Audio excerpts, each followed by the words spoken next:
Iran America ଯୁଦ୍ଧର ପ୍ରଭାବ ଏବେ ରାଜଧାନୀ ଭୁବନେଶ୍ୱରରେ।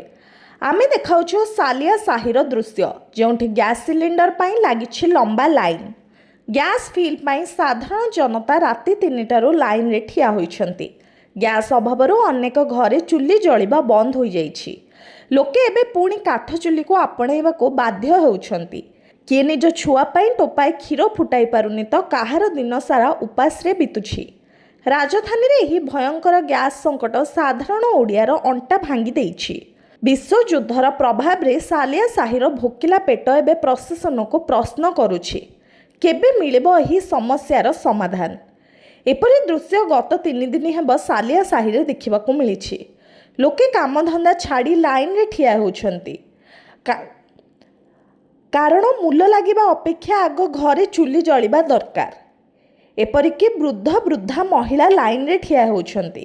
ଯେଉଁ ଗ୍ୟାସ୍ ଆଗରୁ ଘରେ ପହଞ୍ଚୁଥିଲା, ଏବେ ତାହା ଅପହଞ୍ଚ।